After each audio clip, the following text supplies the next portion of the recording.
Titles, go. It's a feature. Poking the cat. Only okay? I gotta pee. Might be saying some things. The Meeples. Blood Brother is watching.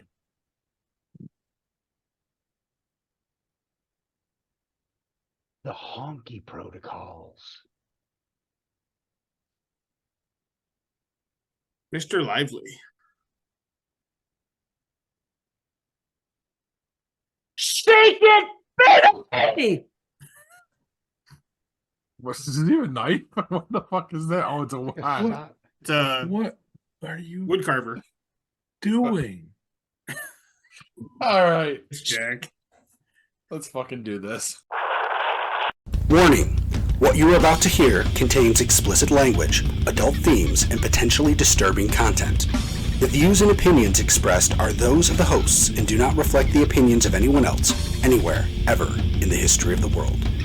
This podcast is intended for an immature audience and should not be listened to by anyone, anywhere, ever, in the history of the world. You know, fuck it.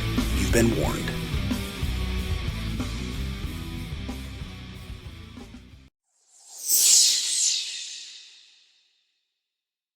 Hello, welcome to this week's edition of Geek Pod. I'm your host, Paul. I'm Hugh. I'm Corbs. I'm Kev. I don't want to wave. I'm Jack.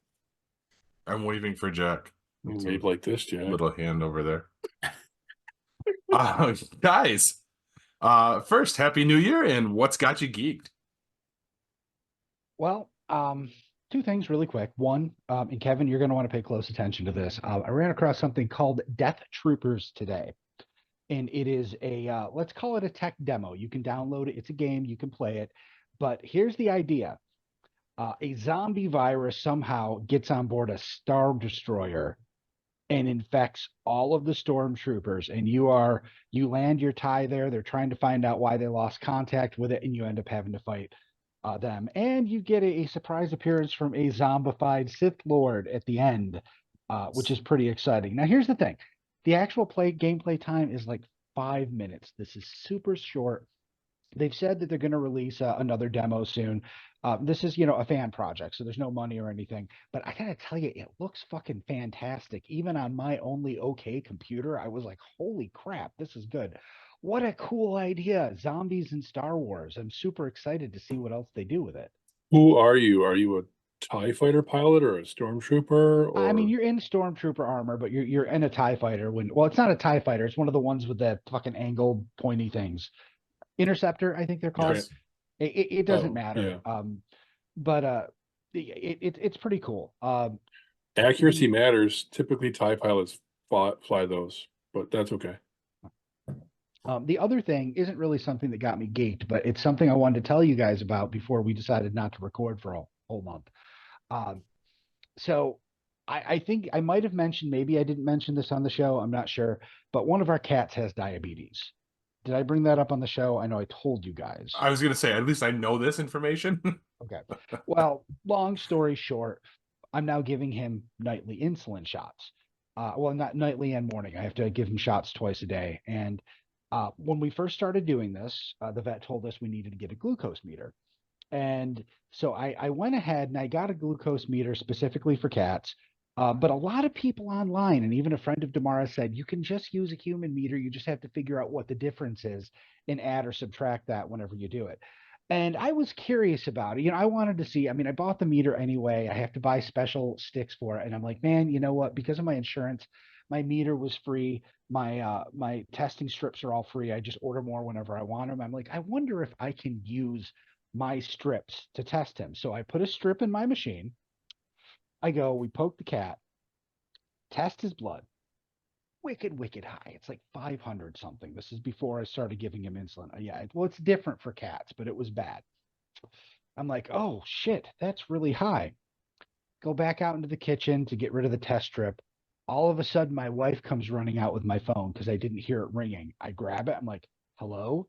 Oh, Bongo, the company that provides the scripts, checking on me to see if I was okay. And I'm like, well, I'm not going to tell him. I just tested my cat's blood sugar. So I said, yes, I'm feeling all right. Everything's good.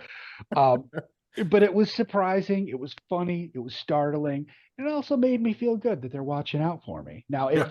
any of those fuckers would call me up and say, hey, you haven't tested your blood sugar in like 3 weeks, then it would be a more complete program. But I thought that was pretty funny. So it doesn't bother you that Blood Brother is watching? Dude, I already think they're watching everything. What difference does it make? Because here's the thing. I saw something the other day. Someone mad about cashless restaurants, and like in the comments, people saying, "Well, you shouldn't use your credit. They can follow what you do. They can track you. They can close They. your bank account." Yeah, they. And here's the thing. They can already do all of that shit anyway if they want to. And it makes my life easier to not have to worry about shit. I suppose if I wanted to blow up a hospital full of children or a national monument or something, maybe I'd want to keep a low profile, but I don't want to fucking do that. So I don't care. Watch me. You're going to be disgusted. It's not going to be a fun time. My FBI agent does not like me, but whatever. That's good. No comment. Bloody fantastic. Who's next? I'll go. So I sent you guys the pictures. What's got me geeked this week is my new setup. I'm so excited. My friend, he works at United Radio, and his whole life though, you work at United Radio? No. That was just me banging through the Oh, I table. thought you were like going like this. I'm like, okay. No, he builds computers basically. And I asked him when I bought all the supplies for it. He built me a computer. It's got a terabyte of memory in here. It's like running right now, it's like running with water inside with the colors and all that stuff. Terabyte? Yeah, It's got a terabyte of memory? yeah. I got so much memory in this. I got literally he hid all the Our server. servers don't have that much memory. He hooked me up with all this stuff, but of course I paid for it. But like I'm looking at it right now, it's got a glass casing. It's running all different colors. It's running on all these different all these cool things. I'm just so geeked about it. I'm just so excited. Because I was telling this to Hugh before we started recording tonight.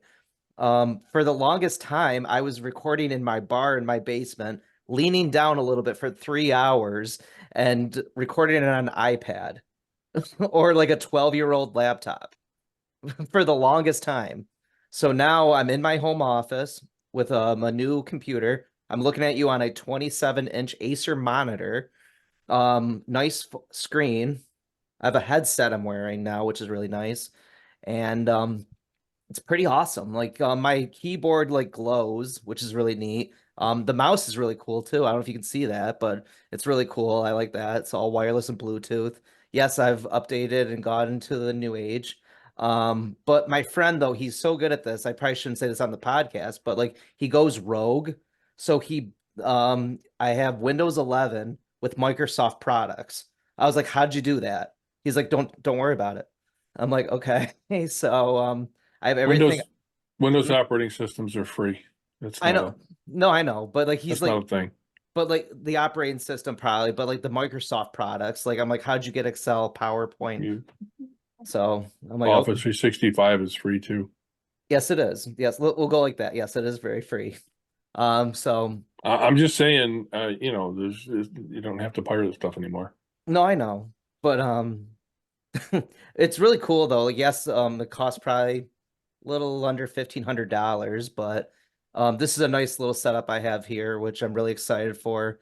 I joined the Steam world too, so now when Paul says, "What you gaming?" I might be saying some things now. I'm throwing this question out to you guys as well, along with our listeners. Give me some games. Give me some games to play. So I'm kind of curious what's out there. I do have a suggestion for you actually, and it's not necessarily a game. You installed Steam. Epic has a very similar type of a platform. Install their platform because typically every week they have at least one, sometimes two free games, and you can just start filling your library. Yeah, go ahead. And you try a game. If you don't like it, uninstall it. Try the next one. Yeah, go ahead. yeah. Sorry, I No, installed. Yeah, I'm just so geeked about this. I'm sorry. I'm just so excited. Epic, Ubisoft, I think it's called too. My computer is like AMD. It's called, I guess. So I got the free Avatar game. So I bet I have that to play if I want to play that. Wait, So the new one? yeah. Oh, well, then if you're playing that, you should be able to run anything on the market right now. So yeah, Nice. it's a pretty cool game. I literally played the first 2 chapters and I was like, holy shit, this is awesome. I'd like to know more about the motherboard. I've never seen a motherboard that could hold a terabyte of memory. So I'd like to know what that is. My friend is good at what he does. I was like, how many computers have you built? Maybe He's like, he's referring to the hard drive.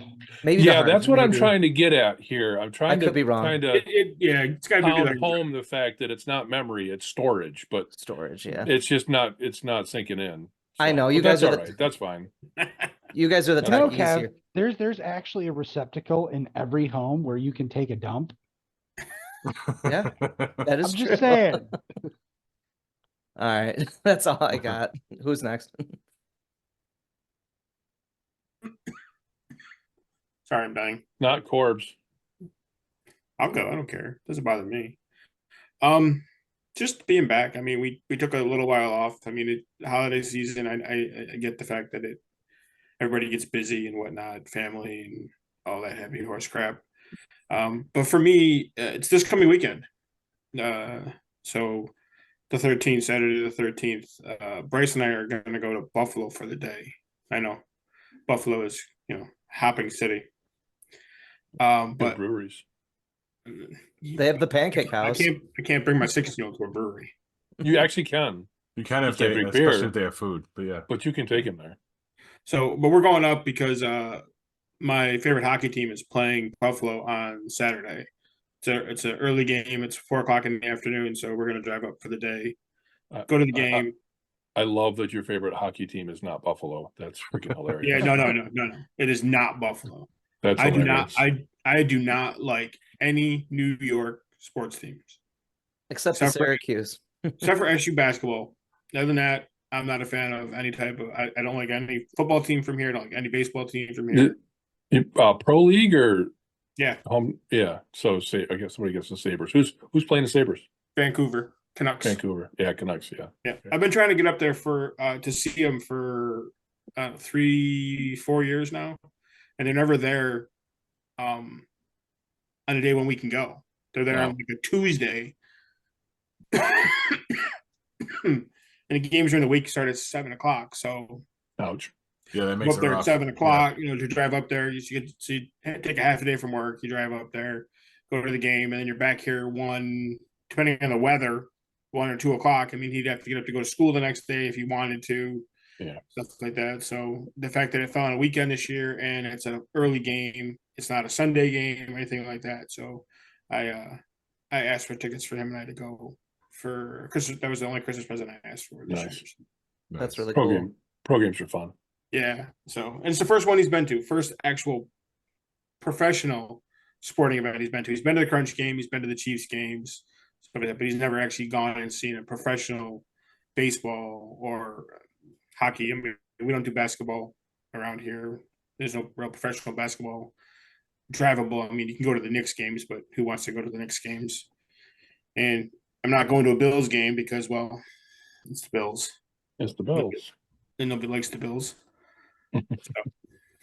But yeah, so that's what's got me geeked. I'm looking forward to it. I rented a car for the day so that in case the weather is not the greatest, I rented a SUV to drive. Nice.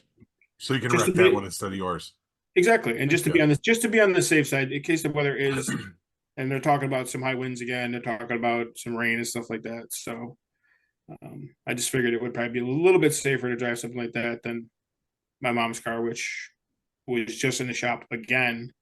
I had tires put on before Thanksgiving, and I went out to get breakfast on Saturday morning, and all the lights on my dashboard lit up. Outstanding.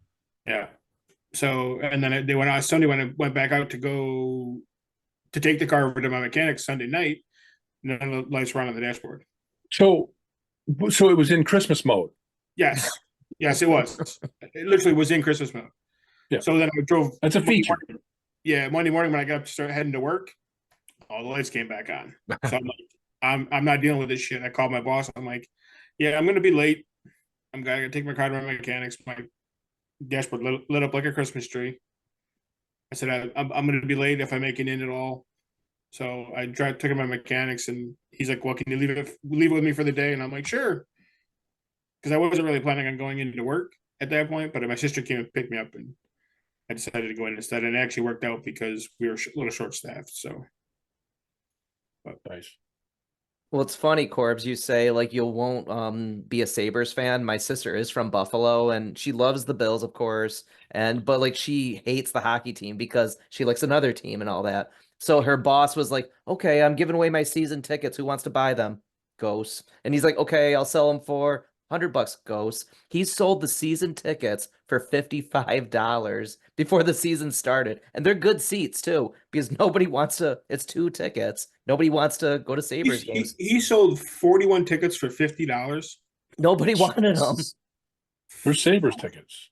I mean, don't get me wrong, there's Sabres tickets, but if I'd have known that, who did your sister didn't buy them, did she? No, she did not want to buy them. Okay. I was gonna say if she bought them, I wish I didn't known that. I'd have bought the tickets from her. If she does get season tickets next year, I'll have her get some and I'll sell them to you or just give them to you. The problem is he sold them as Sabre season tickets. If he'd gone and he said, every weekend or every week, this is the Canucks tickets. These are the Sens tickets. Now it's right. I wonder how much he paid for me. What he should have done was sold each individual set. Yeah. He was he probably could have made a profit off of it that way. Right. I know. He probably paid $500 for him if he just sold 41 tickets for $20 a piece. Mm-hmm. Could have made $300. Oh, yeah. He just wanted to pawn them off real quick, but he was really foolish about it. But I was like, holy shit, for season tickets. He was just embarrassed he had Sabre season tickets. Yeah, I would be too. They're horrible. Not good. I used to hate their goalie. Hasek? Before him. Oh, I don't know. Who was it? Yeah, I can't remember who there was. Oh, he was a douchebag. All right, I'm done. Kev. All right, yeah. Your So turn. what's got me geeked? Well, I'll tell you first of all why I'm happy to be home. I just spent the last 48 hours in Washington, D.C., which isn't itself all that bad, but a large number of those hours I spent in the office, and that was not all that great. We got a lot of work done. We did. It was a very successful trip in that vein, but man, I'm just so done with spending 12 to 14 hours a day in the office. Did you get to see any drinking establishments while you were there? That was asked of me, and I said, who asked you that? Kristen. She was like, "Is he gonna get to go to the bar?" So we did stay in a really nice hotel. It wasn't that far away. The Canopy. I guess they got a couple locations around there. Super nice. Real nice bar, restaurant in there, and food was really good. And the bartender, very seasoned, very attentive, and very knowledgeable. So he made a mean Knob Creek old fashioned, and I probably had several of those between Monday night and Tuesday night. Tuesday we're supposed to be home at midnight. Well, I was supposed to fly out around midnight, be home a little after, or be home after midnight. That's what it was. And we got canceled because of the bad weather. So we ended up flying out this morning. But no, it was fine. It was fine. I'm just glad to be home. Yeah, work from home today. And it worked out too, because we weren't sure if you were going to make it back for the show or not. So we were having that discussion yesterday. Yeah, if I would have got in late, I might not have wanted to. Can't say that I blame you. Tonight. Yeah. But I'm glad I'm here tonight because what's got me geeked is my new setup you're all going to see tonight for the game review. I've got some new software, and I got a new camera, and you'll see something a little bit different than what you've seen in the past. I tried to do something like this before, but tonight I think it's a little bit better than what I've done before. Just a little bit, probably not a lot, but a little bit better. And So you'll be able to tell me afterwards if you like what you see. So that's got me geeked, and I'm looking forward to it. Awesome. Thank goodness you had that new setup, huh? Because see, now I didn't want to say anything about that because I No. wanted to let you go ahead and Trust me. give that news. Yeah, well, we had our first the first session for the Dungeons and Dragons spin-off show. And Corbs, I can probably count your nose hairs, just saying. I know. Let me get closer for you. I just want to see it start fogging over. I was looking to see who the goalie was that I think he was talking about. I think it was Martin Baron. Okay. Or That's right. But Kevin brought his laptop and everything that had this new program on it that he's talking about.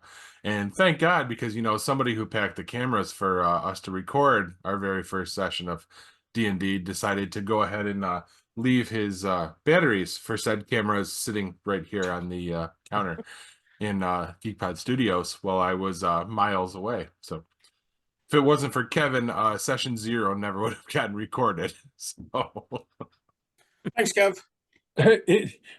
I mean, don't get all excited about it until you see it. It was a hack job, and I'm sure Paul's going to have his hands full editing all that together. The worst thing is the fact that it triggers my OCD that you did the 2 camera setup, and we've got each side of the table, right? Like we split the cameras on either side of the table. And what really drives me crazy is the way that you set it. Table goes like this. Initially, the first couple I did that way, but then I fixed it later on. Okay, I haven't gotten that far into recording, into editing. The later videos are better, and I don't know why I didn't catch it to begin with. I had a lot going on. I had the cameras, the right camera pointing at the left side of the table, left camera pointing at the right side of the table, and I had the videos, left camera on the left, right camera on the right, so that didn't work. And then I finally swapped them. But we have new plans in place, so after the initial recording, we should have a different look to the show as well. I'm super excited because I was working on the opening to the show, our opening theme and everything, and I figured out some cool stuff with it. I think you guys are gonna be really impressed. Kev, I sent you an element from it today. Yes. Yeah, that's very funny. Very funny. Yes, very funny. very fitting. Hi. I wanted to say something, but I didn't want to walk all over you. I just want to point out, I wasn't involved in the creation of the name. We didn't get any input on it, but Adventures in Faerun kind of sounds like a fantasy book written for 12-year-old girls. I'm just saying. It was still the best of anything that got kicked around. So, all right. I have a question for you. Oh, Jesus. I know. We're never getting out of this first segment. No, we're not. So like I know like when we do our D&D, it's gonna be a long segment. Are you gonna have like a recap, like a quick recap, like a minute, or like so people can see like a recap of the previous episode? Plans are in place. Cool. All right. Yes. All right. I don't care anymore. Yes, you do. Yeah, that is the one thing that I did notice through the whole thing is that is Jack's character's go-to thing is I don't care. Fuck you. He didn't care. I kept, as I'm watching through it, I'm like, that's all he fucking says. I don't care. I want ale. I want ale. And I want ale. Yep. He's an apathetic alcoholic. And I give everybody nicknames. I've already called Corbs Shaka Khan. You did. But let's not give too much away. It's going to be a while before we get into that. Whatever. So, all right. But this was not what had me geeked. What's got me geeked is my next trip to Atlanta with Madison to go see the rest of the illegitimate children is tomorrow. We actually fly out on the 11th. And while we're there, because I have extra time this time because the airlines are not working so hot with us either. I have some extra time, so I actually scored tickets to go see the Percy Jackson musical. Nice. Oh, wow. That's cool. Madison is a huge Percy Jackson fan. I'm jumping ahead to what we're watching, but we've been watching the whole series on Disney Plus, and she's super hyped about it. She doesn't know we're going to see this tomorrow night. She's not going Oh, to know. wow. We're going to That's get so to the cool. airport, and we're going directly to the theater. So, because yeah, it starts at 8, and we fly in at like 5:40. So Nice. right to the theater. Hope we get there in time. Don't jinx me, man. I'm just saying. I mean, It's supposedly only a 16-minute drive from the airport. So, You'll be have you okay. been- Have you Yeah. been to Atlanta? I mean, I know you've been yes, to Atlanta. often. It's- Yes, I know you've been there. I mean, you've got kids down there. I know you've been there. Wishful The thinking. kids. I'm just saying, 16 minutes in Atlanta. I mean, it could be an hour. Right. That still is plenty of time to get there at least. So that's Did that's you what I'm get factoring. late That's why I'm check-in? not going to the hotel first. Yeah, late check-in. So, Yeah. yeah. But that's what's got me geeked. That all fell into place today. First, I reached out to the Nightmare Factory. I was going to try and see if I could weasel our way into a tour there, because that's also in Atlanta. And QT Marshall was very quick to tell me, no, we don't open to the public. So, Ooh. Yeah. Ooh. But you got an email from QT Marshall, so that's kind of cool. right. Yes. Star agreed. that one. Right. Yeah. Keeping that. So, Yeah, but that just does know it for me. fuck So I no. think it's a good time to move it along finally to the Players Club. Guys, what are you playing? I started playing a new Go ahead. Go ahead. You. mobile game, just real quick. Was looking for something else to play other than Walking Dead No Man's Land, which is still really cool. I've gotten pretty deep into that. Ran across something called Cards, the Universe, and Everything. It's basically a collectible card game. You against an opponent. There's like a meter of 1,000 points between you, and the idea is your cards have to damage them. They hit, they damage you, and you have to have the meter more on their side by the end of the round, by the end of 3 hands. To win the round, you have to win 3 rounds to win a game. Here's the thing. When it says Cards, the Universe, and Everything, that's what it is. The cards are everything. For example, my starter pack has the Luxor Temple, Martin Luther King Jr., a nurse shark. I'm trying to think of stuff. There's some secret societies, a Spartan helmet. There's a TARDIS. I have the Outstanding. TARDIS. I mean, the horse head nebula is a card. Like, it's all this random shit from around the universe. Like, anything can be a card. It's kind of a novelty. It's not too hard to understand, but I think it's worth checking out. It doesn't, of course, you can always buy shit, but you seem to get enough, whatever their currency is, to get new cards and stuff like that, and kind of move it along and play. It's worth taking a look at. It's fun. Nice. Neat. Yeah, I was just gonna say, I keep poking at this game Palia, and I recently found it's just an online MMO community kind of thing. They really focus on the community aspect of it, being social, helping each other out, that sort of thing. You get bonuses for working on stuff together.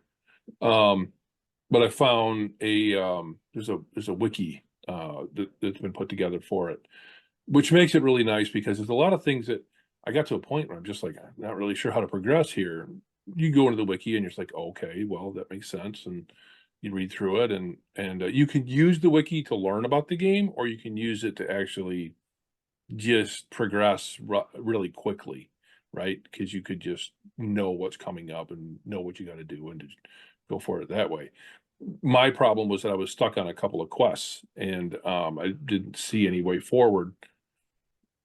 The wiki helped out with that big time. So it's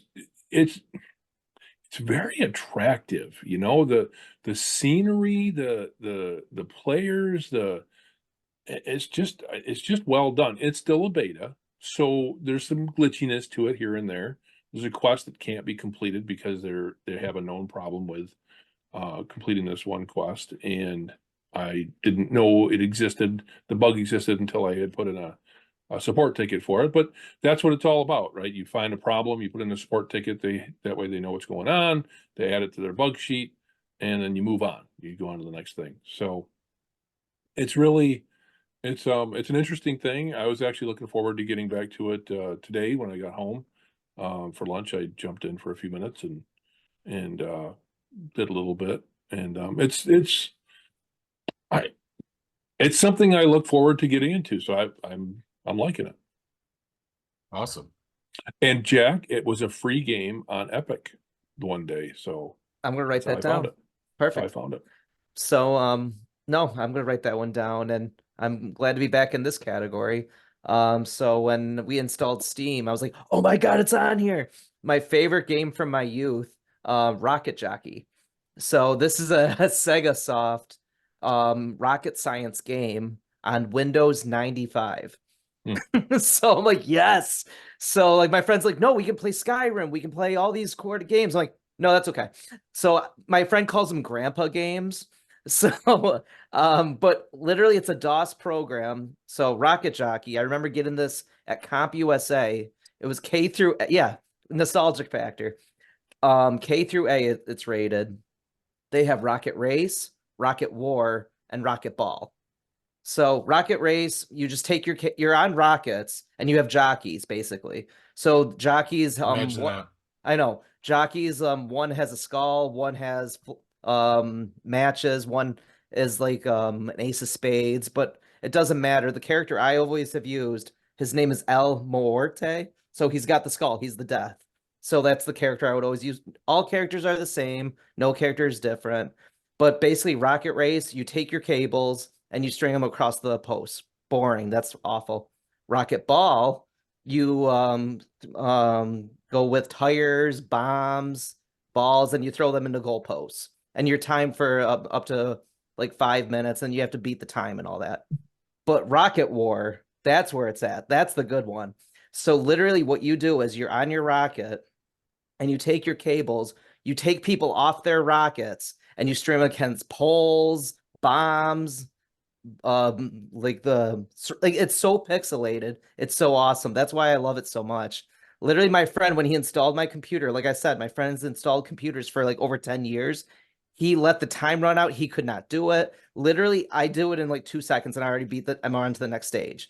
He's like, what the fuck, man? I was like, this is so cool. So literally in Steam, like I have all these games to choose from, or Epic.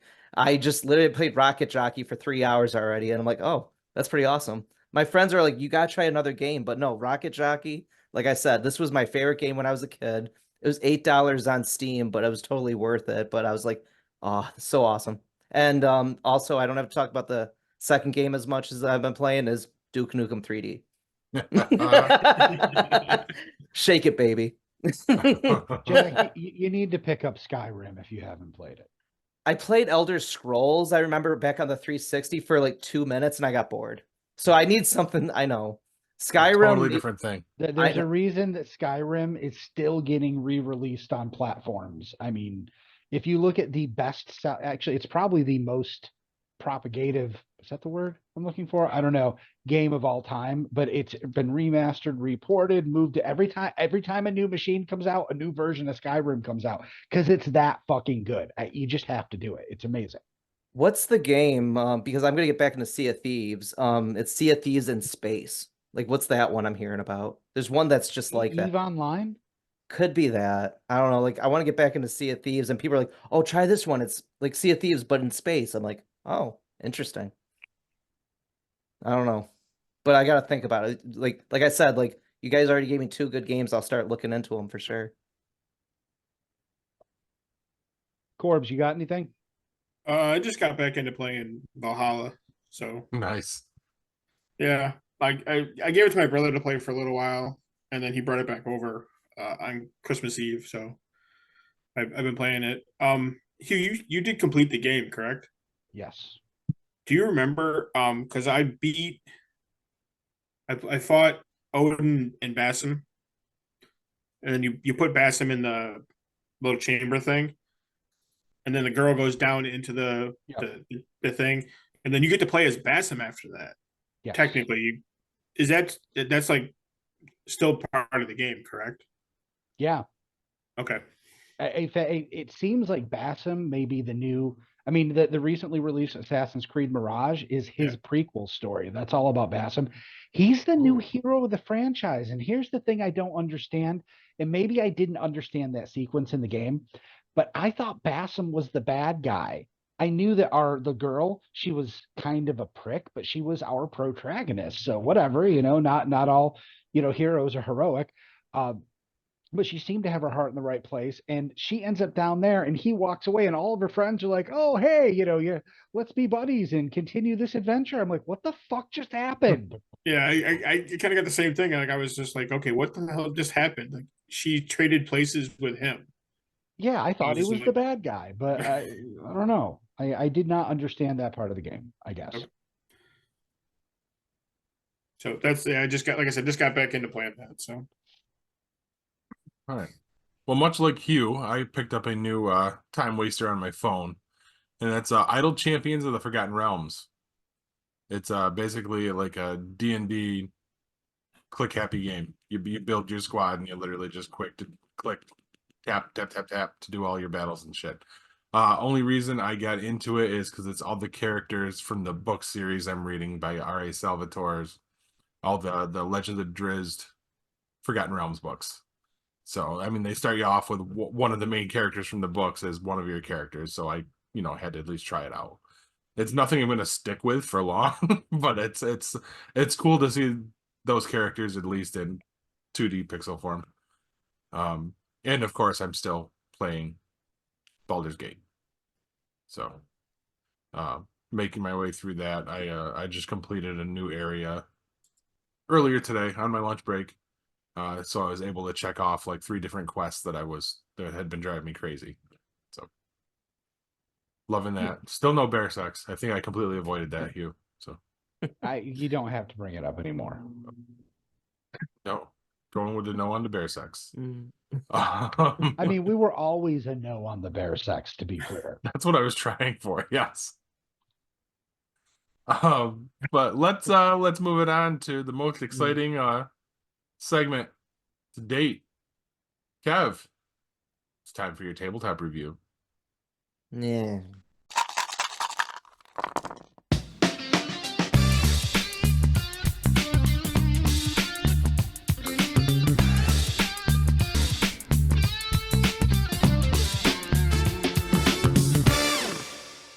Hello, everybody. Tonight, I'm gonna do a little review on a game called Carcassonne. I was gonna do this a while back.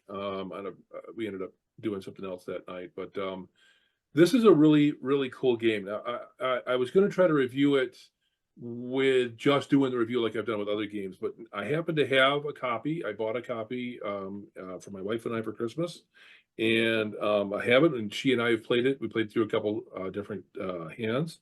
And we both really like it a lot. One of the cool things I'm going to say about this game, right before I even show you what it does, how to play it, is this game is layered. So you have a very easy way you can start the game. And then within the box, there are features that you can add to the game and make it a little bit more difficult, a little bit more interesting, a little bit more fun. On top of that, there are expansions you can add to this, and I'm going to talk about that a little bit before I'm done. This is Carcassonne. This is a tile building game, or a tile engine. Hold on a second, I got to see exactly what it says. So, map edition tile game. I'm going to show you all the pieces and all of the mechanics of it right now. So, we're going to open up the box.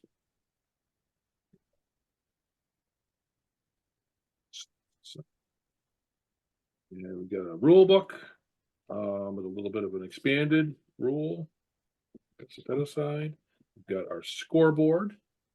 Okay, we're going to follow the scoreboard around from 0 to the win, which is 49 or actually 50 points. Let's set that aside. We'll use that in a minute. And then in the box, the meeple, the little pieces I'm going to show you in a second. These little pieces over here, they would go here, and these are all the tiles you'll use to build the game. Now, I have some set out already, so I just want to set this aside just so we can just see the scoreboard. And I want to show you examples of the meeple. So there are 5 different colors. So you can have up to 5 players, and you have 5 different colors.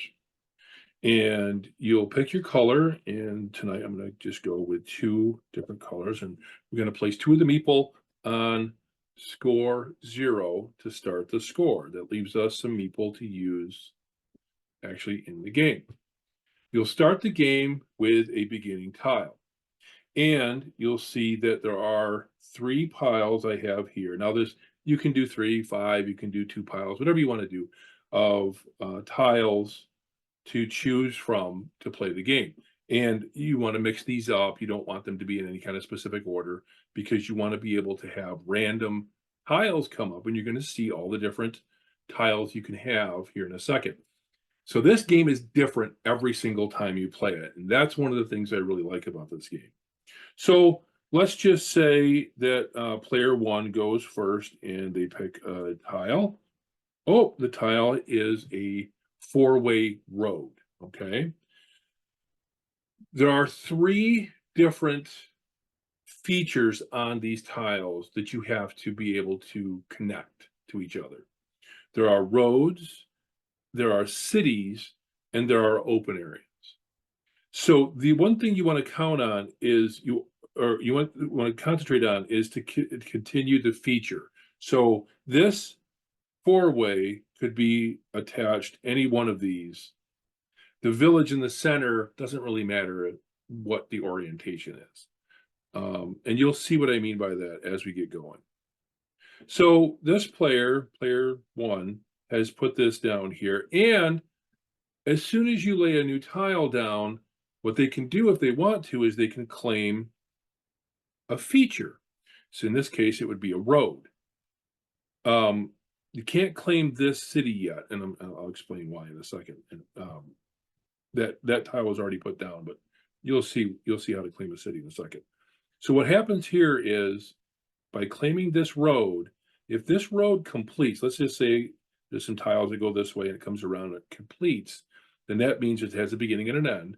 Then that yellow player would score that number of tiles for that road. Let's just play through a little bit. Blue player goes, oh, blue player gets a city and is going to complete the city. Now watch what they do. They put their little meeple on the city, and the blue player just scored 2 tiles for a city. Cities are 2 points per tile. So the blue player just scored 4 points.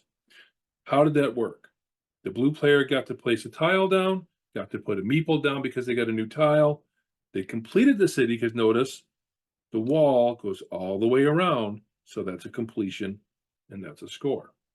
Yellow player goes.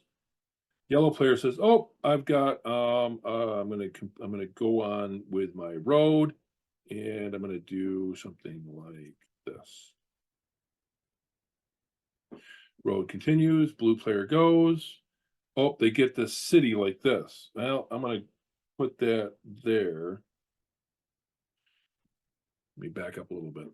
When the yellow player put that down there, they could have put their person, little meeple, in the city. Blue player goes, only place to put this city tile is on the city. They can't claim anything because the city just continues. Yellow player goes, oh, here's a road with a little bit more of a city. I can continue it like this. Now the blue player. Yellow player could decide to take that road if they wanted to, or maybe not. Blue player gets the, that's a church, and decides to claim the church. The way you score the church is once there are tiles all the way around the church, you get 9 points for it. Yellow player continues. They get another part of the city. And I think, can you see that? Yeah, you kind of see that. So notice, this is what I was talking about before. You want to follow the city's wall, and that is how you know that the city is continuing. If you could see this picture, you would notice that this part of the city is oriented this way. This part of the city is oriented this way. So you don't really want to look too carefully at the picture itself. You just want to look at the major features. All right, off we go. Blue can't play there because, why can't you play there? Because that doesn't work with that road. So that one doesn't work there. But the blue player says, oh, but I can go this way. And this is kind of dangerous, but the blue player, he's going to claim that road. Can you guess why that might be dangerous? If this road completes, Yellow was on it first. Yellow scores that road, not blue. So what blue is hoping for is that there's a endpoint that gets put here. So let's say yellow goes, and they're going to try to finish this part of their city. Then blue, and blue says, well, I'm going to screw you, yellow, and I'm going to go this way. Still on the road, no reason to claim it for anything new. Let's see.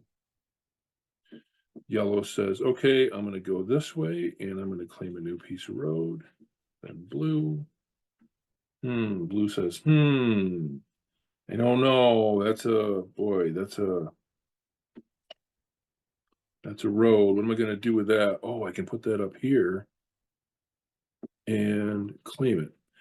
And this will go on, and I'm hoping that you can see how the play works. The first person, the first player to put a tile down gets to claim a feature on the tile if they want to. If you run out of meeple, that's fine. You run out of meeple, that's not a problem. You just play through, and as things are completed, that's when the score happens, and you score on until you get up to 49 or 50 points. I want to show you what would happen if this city was completed. Notice here there are 1, 2, 3 different, and I had to look these up earlier. They're called, shoot, I forgot. I'm sorry. They are called coat of arms. So for cities, you would get 2 points per tile that the city is on. So let's say if this was completed, it'd be 2, 4, 6, 8, it'd be 10 points, plus 2 points for every coat of arms. So that's another 6 points. So had that been completed, that would have been 16 points for yellow. And that's the way the game is scored, and that's the way the game is played until you finish. Once you learn the game, you can get pretty quick with this. Within this set, there are also bishops. Now, I haven't looked up the rules for the bishop, and I'm sorry about that. I have a feeling the bishops come to play with the specific churches. It gives you probably more meeple. That's my guess. There are also farmlands. So if you were to completely enclose an area with a road, or if you had cities all around it or whatever, the area in the center is farmland. So that's a different way to score. There are tiles in the box for rivers. That's yet another feature you can use. And then you have these expansion sets that add even more features. So this game becomes something that can be very, very feature rich. A little pun there based on the type, how the game is actually designed. But it is very quick and very easy to learn. All right, let me go over to the Board Game Geek website, and I want to show you a little bit about what they say about Carcassonne. It walks you through the different names of the games, the designer, the artist, and I'm not even going to try to pronounce their names.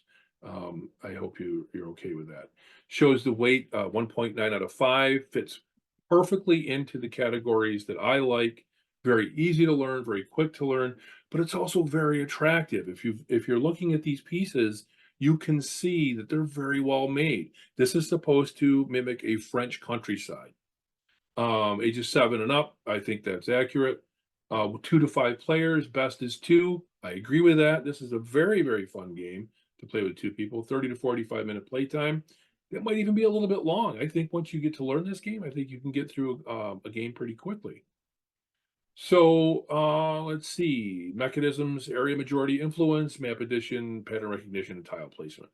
I wanted to show you really quickly how Board Game Geek works. If you don't understand what these mechanisms are, you can just click on these and it tells you a little bit about how tile placement works or what it means. And it also shows you other games that have tile placement as part of their mechanism. So BoardGameGeek.com is a very, very cool pretty cool site to use when you go back. What about pricing? Okay, well that's on here too. I think I paid a little under $30 and from Amazon for this game. And they have quite a few different versions of Carcassonne on Amazon. So I think it's a very, very fair price. I have seen this also at Play the Game at Read the Story in the mall in Syracuse. So I know this is a current and available game if you were to go that way. That is my game of the week, and that is my new method for reviewing games. What do you think, guys? That's That cool. was really cool. When you flipped over to the computer screen, I was like, whoa. You like that? You like Yes, Yeah. changes everything. That's really cool. And it has to keep me on my toes too to ringmaster it in the background. So I like that even better. So that? There you go. all right, that seems like a really cool game. Maybe something to bring to cons. Is it portable enough? I think so. I think that I think we could do this pretty easily at a con. I think it's attractive enough that we could very easily lay this out and get some interest and get some other folks playing. And I think it'd be a lot of fun. Outstanding. Maybe something that we debut at our first con of 2024 at Syracuse Collectors Con Fest, whatever they're calling it, the State Fair. Sure. March 16th, 17th, where we'll be hobnobbing with some WWE soon-to-be Hall of Famers. Oh boy. Ooh. So I don't think that had been officially announced yet, so I threw it out Yeah, there. I don't know what you're talking about, but hooray. 2-day con at the fair. We're going to be there. So, And who's going to be there? us. Lots of other people. Jackass. Most of the people that were in the Ninja Turtle suits in the Ninja Turtles movies, the Judith Hogue, who played April O'Neil, also in that movie, a bunch of Power Rangers, both members of Demolition from the WWF era. I'm trying to go off the top of my head here and everybody else that's there. It's a pretty expansive list of guests. Like, this is their most ambitious show to date. This is the same promoters that have put on the different smaller one-day shows that I've been going to meet, like the WWE legends, Sergeant Slaughter, Hacksaw, Tito was it called? Santana, those ones. What was it called again? Syracuse Collectors Con, March 16th and 17th, which means, yes, we will be at a con on St. Patrick's Day. What if your friend Honky Tonk Man is there? Dick. We have not discussed the honky protocols yet. Bound to happen at some point, and we will have to be prepared. I just love how the face goes like. Right. Such a dick. I mean, you know what we do when we see him? We go like, "Hey, remember us? We lasted longer than your title reign." Oh, that was good. Outstanding. funny. All right. So yeah, sorry to step over your segment, but that was the perfect time to bring it in. No, that's perfect. That's perfect. And then I think it's a good time to send it to commercial break. Stick with us, guys. We'll come back with the news.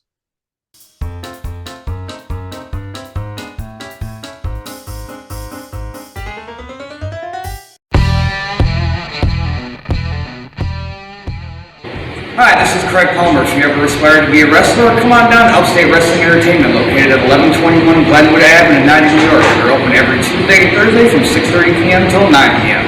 Come on down and join us. See you then.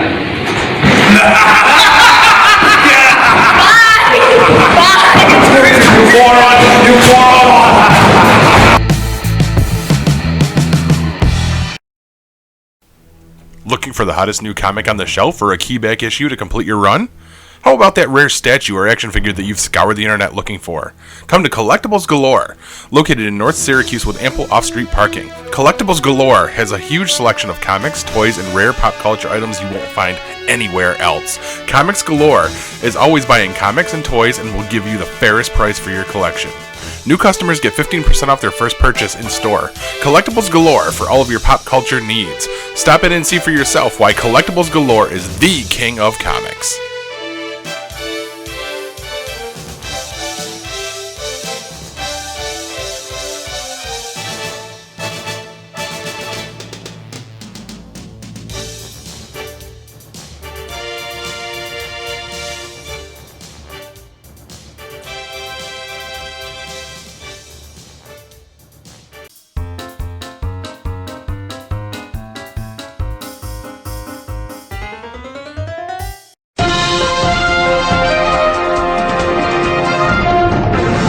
Now, before you accidentally fart right next to the intake vent on your wife's CPAP machine and force feed an air turd right up her nose on the way to the bathroom at 2 a.m., here's the news. I'll give you guys a second. First up, it's been a while. Man, it has been too long since we recorded, and a ton of news that would have been great fodder for my twisted sense of humor was wasted. Things like Cedric the Entertainer heavy breathing his way through the Golden Globe nominations, Jonathan Kent calling for the execution of a sitting president, Hogwarts Legacy becoming the highest selling video game of all of 2023 despite the political outrage, and Jonathan Majors getting convicted and fired from his role as Kang in the MCU. So many inappropriate and borderline offensive jokes just died on the news feed. I mean, who am I kidding? I mean, borderline offensive. I don't think I'm quite as offensive as all the Steamboat Willie blowing himself pictures that showed up on January 1st, but not too far off. Of course, had I known we were releasing episodes over a month after recording them, I could have played dumb and used all those stories anyway. But I didn't know that until just before we came on tonight when I checked the episode number for my notes. So by the time you hear this, Cedric will be dead. John Schneider will be vice president. Hogwarts Legacy 2, Hog Harder, will be out. And Jonathan Majors will be starring in indie movies for limited release with Kevin Spacey. Next up, here we go again. Get ready for another casting controversy. Caitlin Dever has been cast as the controversial character Abby in The Last of Us Season 2. Dever was on many fan casts for the role of Ellie in Season 1. Much like the casting of Bella Ramsey, this is going to piss off a ton of people, given that Dever looks nothing like Abby from the game. Why does this matter? Well, Abby was so tall and muscular that many thought she was trans when the second game first came out. She's basically built like a female MMA fighter. Dever is built like a Starbucks barista. There's nothing wrong with that in real life, but that raw power is actually part of the character. This isn't the kind of physique Dever could bulk up for. Dever's 5'2" and estimated to be around 117 pounds. The character of Abby is 5'9" or 10 and was based on a 170-pound character model. This is a massive difference that can't be made up by training. Personally, I don't care. They've done great so far, and I trust them until they fail me. I can see the concerns here, though. The character of Abby may need some drastic changes to work as a smaller person. Come to think of it, I wouldn't mind being a smaller person. Can someone recast me? Anyone? And finally, The Merc with an Emmy. Sports documentary Welcome to Wrecksom won an award at the Creative Arts Emmys this past weekend. AFC Wrecksom is owned by Ryan Reynolds, who accepted the award via a recorded message dressed as Deadpool. This is almost the most Deadpool thing he could have done. I'm not going to go into detail about the video here. You should go find it and watch it. As you would expect, it is hilarious. I did feel kinship when Deadpool referred to Ryan Reynolds as Mr. Lively in a nod to Ryan's wife, Blake Lively. I have been referred to as Mr. Damara for years at my job, having come in well after she'd started. There's no shame in letting your better half stand front and center. Was that good enough? And that's the news, kids. Welcome to 2024, motherfuckers. I only hope this year brings you new and exciting things like shopping at Aldi and hearing a woman mutter as she walks by, "This place needs Bloody Marys." If Aldi stresses you out, you might need to stick to Instacart. I know all the German food can be confusing, but ignore the Spätzle and get your red bag chicken and La Croix seltzer water. What's a Spätzle? Does it really matter, Karen? The only German thing you care about is racial purity. I think you're just looking for a reason to drink at 10 a.m. Paul? In other news, the oldest known vegetable is the pea. Back to you, Corbs. Now I gotta pee.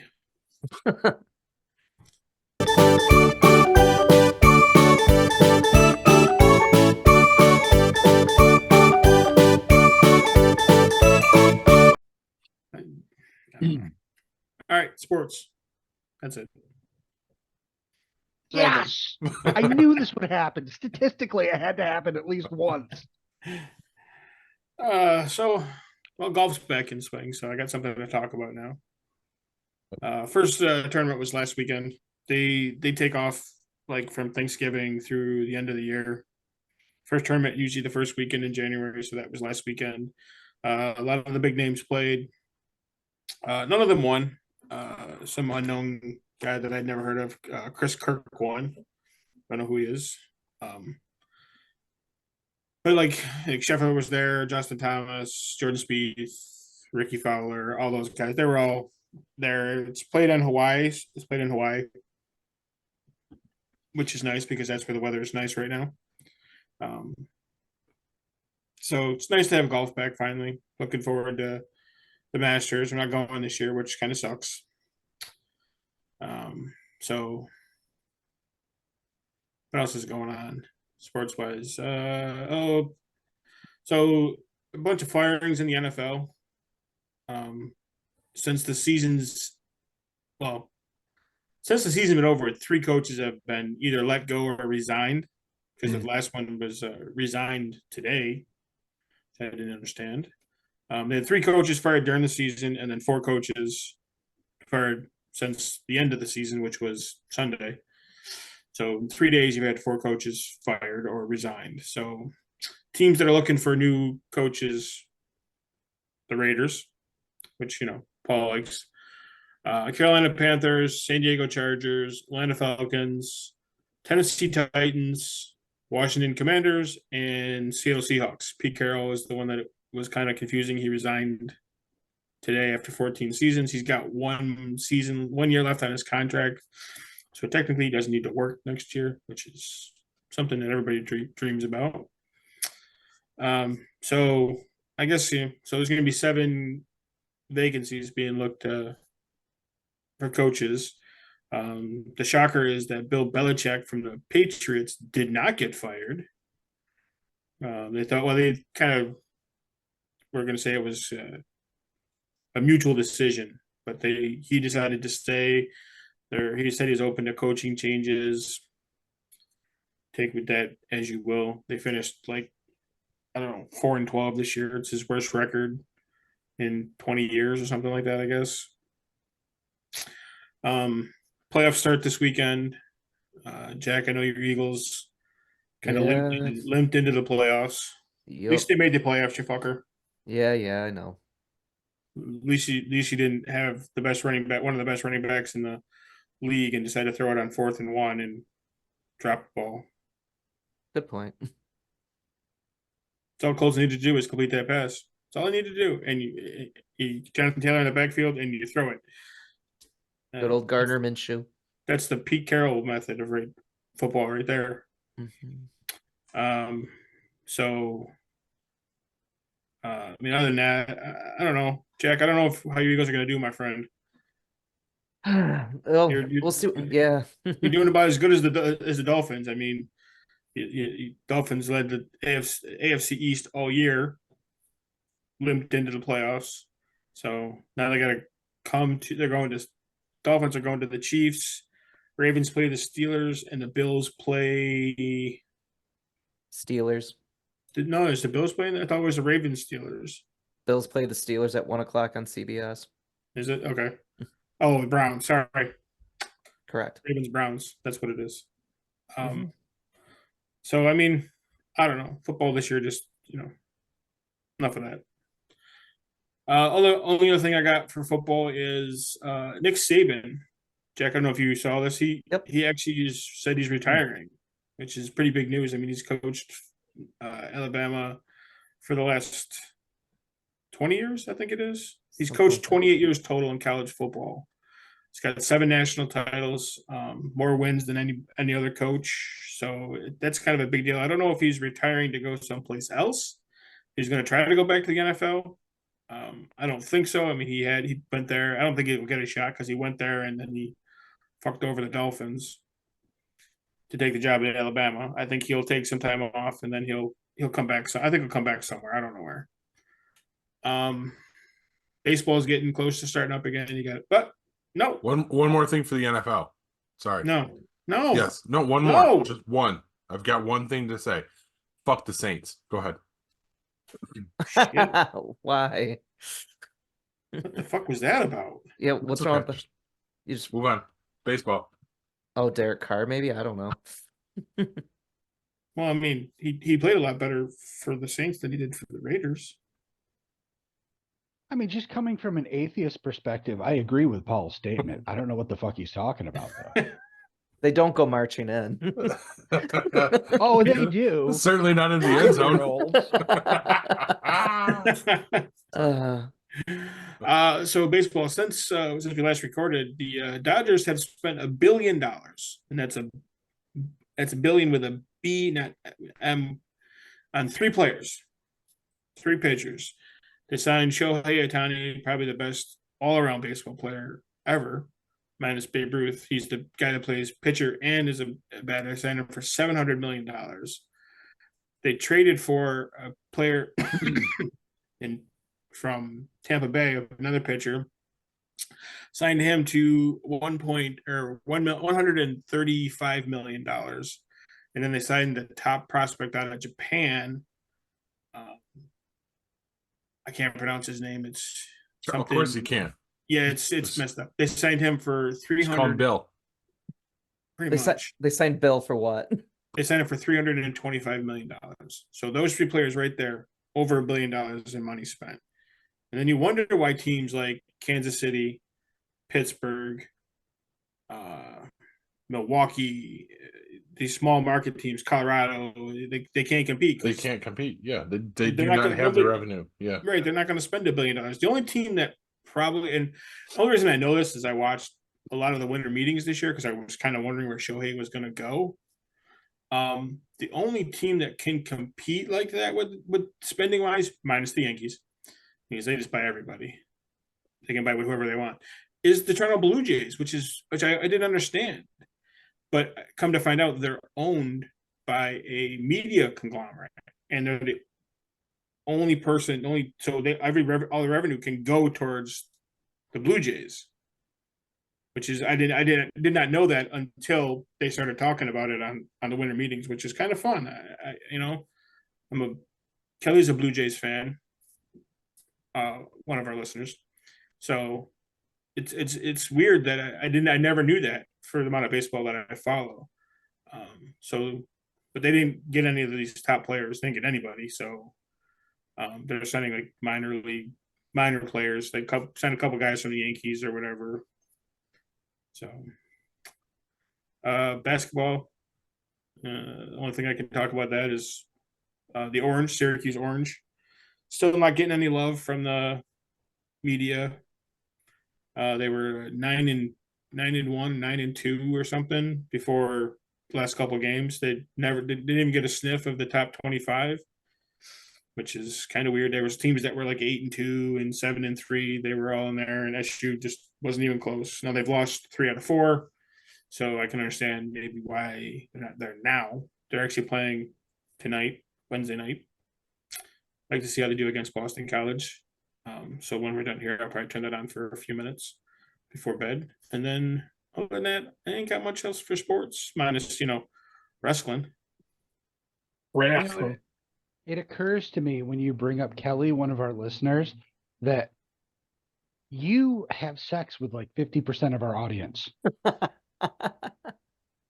Those are rookie numbers. You can elevate those. You could totally make it 100%. I'm just saying. He's not wrong. So, I mean, to be honest with you, I haven't really been watching much wrestling. I watched a little bit of, I watched a little Raw here and there. But yeah, I've noticed a significant decline in text messages on Monday nights. Yep. Yeah, it's because I'm busy now. I got shit to do. I got fucking cornhole 2 nights a week. I don't even matter to you anymore. Wow. You're 1/5 of the men I've slept with on this podcast. Wait, what? I don't know. No. No. So yeah, I haven't. He's lying. That's right. Corbs is lying. You can't. You He's must be counting 100% yourself in of the that. men he slept with on this podcast.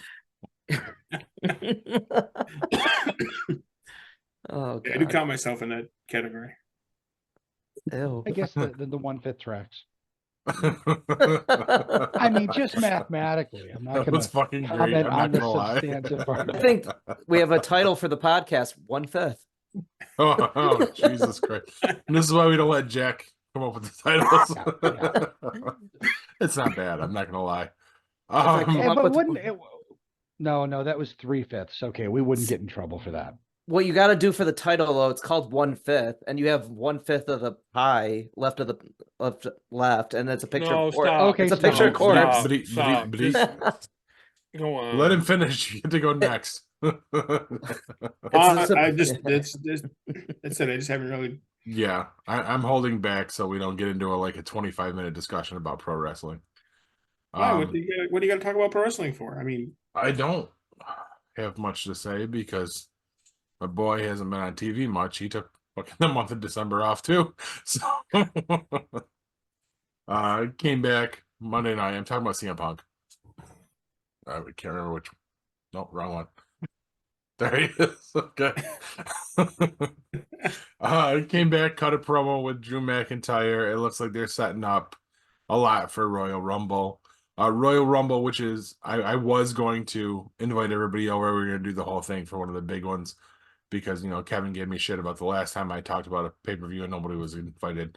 But that is also the same day that Madison has her Winter Guard show, so I don't know if I'll be home in time to watch it, so I might just have to stay off social media for 24 hours because I really want to see the Rumble this year, but it doesn't look like it's going to happen on the night it actually happens. The sad part is, Jack, even with those short sleeves, we can still see your armpit hair when you put your I arms up know, like that. but I have a question. Well, actually, no, a Because comment. it's very long. I know. Braided and shit. Sorry, go No. ahead, Jack. No, I hear a rumor though for Royal Rumble because he was just signed to a Legends contract. Ken Shamrock might be appearing. I know. That was my favorite wrestler when I was a kid, so not a wrestler. it was How so is that? No, I'm okay, not I don't want going to get there. yeah, we don't want to get No, into this topic. embargo. Okay. We're not Oh, touching but it. come on, we got the whole Val Venus with his sister thing. I mean, that was classic awful Raw. Okay, you've got a point there. Just because you invoked the whole Val Venus. The Val Venus Yeah, protocols. saving Ryan's privates. Come on.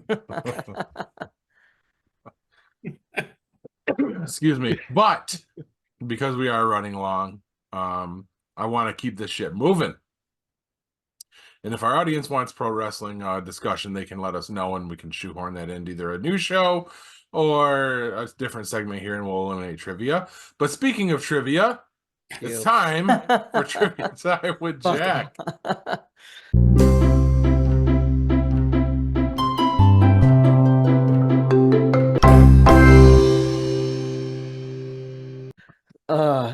Since everyone's talked about it so far, so Merry Christmas, you filthy animal. Yippee okay, Feliz Navidad. So we're gonna do Christmas trivia. Hey, Jack, that was last month. I know. It was last year. But this isn't coming out until February 29th. I know. Which will be after Valentine's Day. So we're gonna have Christmas trivia because I literally just Easter trivia would have been more appropriate. I know. So 4th of July trivia. Corbs, Merry Yeah. Christmas, 1 through 4. 2. Damn you. Which one of Santa's reindeer also shares the name of another holiday mascot? Which one of Santa's reindeer Yeah, I'm trying has to remember also what fucking I know, reindeer. I'm just letting the listeners know too. Which one of Santa's reindeer also has the name of another holiday mascot? Need to know I gotta remember the fucking reindeer. Oh, I hear clicking. You're I looking hear shit up. clicking. Come on, man. No, No, I'm just looking Googling. at. Yes, I am looking up, but I'm looking up the names because I don't fucking remember the names. Well, I God, mean, if this you is don't, easy. that's the point. I know everybody else knows. I can't see their faces. It's Larry. Larry the reindeer. Larry. And Bob.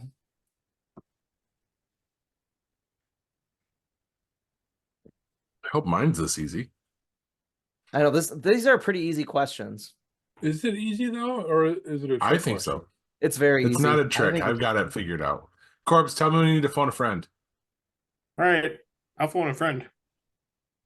Who's it gonna be? Well, duh, I'm gonna pick you. Cupid. The member of the Did you hear what he crew that he said? slept with. Say Cupid. Correct. All right, Paul. What do you got? 1, 3, or 4? 3. Okay. In the movie Elf, You fucker. I hate that movie. what are Buddy's 4 main food groups? Oh, I think I know This is the one. This is the hardest one of the 4. Of course. In the movie Elf, what are Buddy's main 4 food groups? God. And which is funny because the last episode that's getting released this week, from a month ago, we were discussing how we have this vitriol for fucking Elf. So And I've never seen it. So It's overrated. It's overrated. agreed. Maple syrup, Syrup is the last one. Yep. Christmas cookies, No. candy canes, Yep. I guess I'm only at 2. So think of him when he's at the kitchen table when he's discussing the 4 groups. Yeah, spaghetti, No. because that's what you covered it in. I don't Yep. fucking remember. No. Can I phone a friend? I have other people who are nodding here. Sure. Kevin? Phone Kev. chocolate syrup and sugar, I think, are the other 2. Syrup is the last one, and candy canes is the second one. So think of Will Ferrell Yeah, I guess saying. neither one of mine are correct then. So You got me because I hate that movie. I know candy canes, candy corns, Okay. and syrup. Fair. Yeah. It's I just remember the stupid. syrup because you candy corn's not even a Christmas candy. It's a stupid movie. Barely qualifies as food. It's a stupid movie. It's wax, isn't it? Yes. basically, yes. Hugh. I don't know what numbers are left. 1 and 4. 1. In which country did eggnog come from? Oh, I used to know this. Britain. Yeah, I'll give it to you, England. Okay, yeah, because That's that disgusting. seems like something disgusting they would come up with.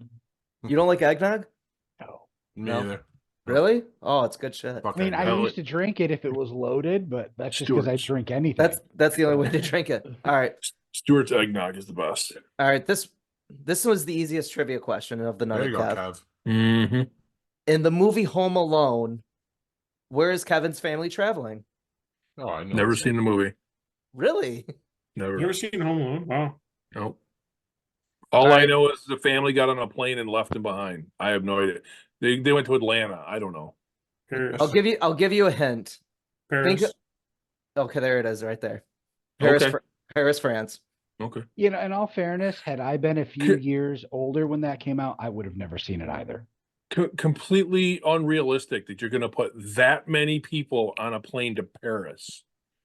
Makes There's no no sense. family anywhere in the United States that can afford Yeah. that many kids to go to fucking Paris. Oh, that is a theme in that movie because the house they own and everything, and there's a whole lot. Pizzas, Like, all of it. Yeah. Yeah. All right. Look what So- you did, you little jerk. My brother, believe it or not, saw Frank a couple weeks ago in New York City, and he was an asshole then too. All right, the guy that played Uncle Frank. You've never seen Home Alone, so all right. I mean, I've seen like the the excerpts, the little, Yeah. All the bullshit. swinging paint can and Yeah. the tacks and the things like that. But He, believe it or not, Joe Pesci ate the fingers off Macaulay Culkin. That's so fucked up it is a little bit. So I don't know. All right, whatever. what? Yeah, he literally ate the little fingertips off Macaulay Culkin's fingers while filming it. It's fucked up. It's just weird. Method acting. Yeah. All right, whatever. That's another story. 1870, Standard Oil tycoon John D. Rockefeller and his brother bought 10% of the world's oil at the time. 1928, Soviet Union exiles Leon Trotsky. And then in 1956, Elvis records the Heartbreak Hotel song. I think Leon Trotsky's a card in Cards of the Universe and everything. Is he? That's awesome. Yeah. So is Heartbreak Hotel. Okay. Famous birthdays: Pat Benatar 71, former boxer George Foreman 75, and then musician Rod Stewart is 79. Shit, he's still alive. unfortunately. Holy shit! All right, one What do thing. you have against Rod Stewart? Wow! Yeah. I don't like Rod harsh. Stewart. No, he's no. Wow, Jack. No, yeah, Nicolas Cage and Rod Stewart. If that's no, they're at the shit list. I don't like them. All right, well, all right. Let me bring something up real quick, though. Hateful little bastard. I am a hateful little I bald guess bastard. you're never putting on any of those old Motown records, are you? No. All right. What do you got, Jack? All right. Let me bring something up that I missed the last podcast for. So yes, I am going bald. Hugh is right. Why don't you embrace it? So I listened to that, and believe it or not, he said Jack the Ripper. My Xbox name was always Jack the Ripper, so that was kind of fitting. But I believe at the end of this year, maybe 2025, why not embrace the baldness for sure? I will probably shave it all off then. I'm You gonna. will be so fucking badass then. I know then, but I will embrace it at some point. No, I'll do it. You won't do it. I'm gonna this is- put a pool together right now. You won't do it. Not This now, is not now. being recorded for posterity. I'm gonna Jack, put the pool together. give right us a date.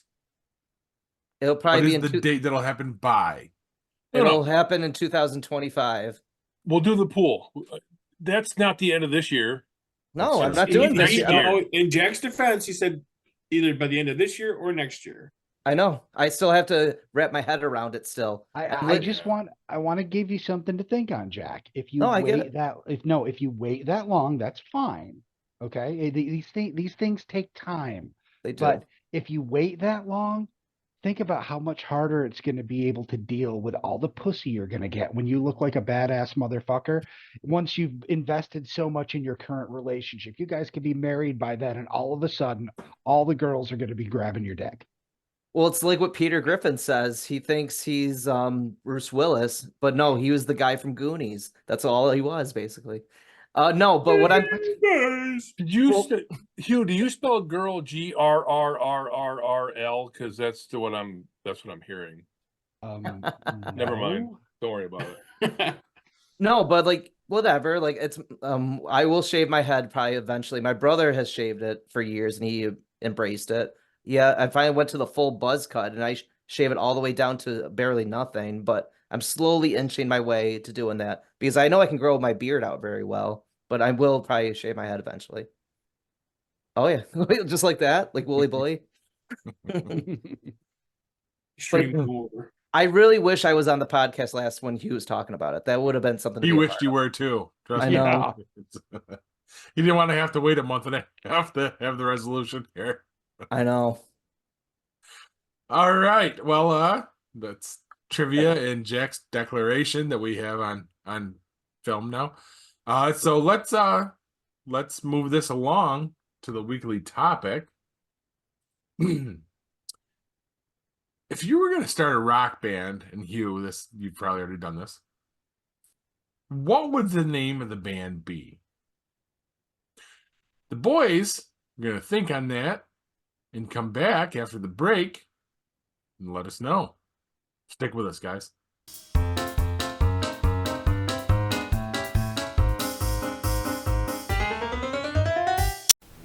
Looking for the hottest new comic on the shelf or a keyback issue to complete your run?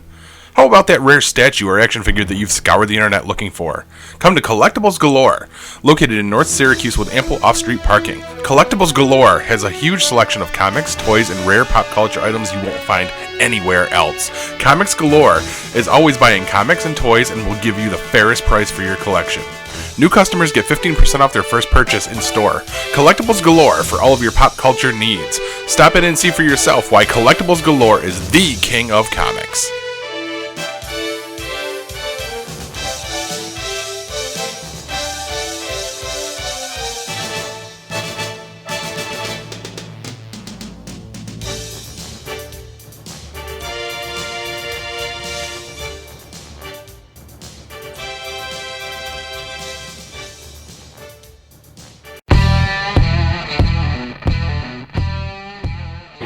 Hi, this is Craig Palmer. If you ever aspire to be a wrestler, come on down to Upstate Wrestling Entertainment, located at 1121 Glenwood Avenue in United, New York. We're open every Tuesday and Thursday from 6:30 p.m. till 9 p.m.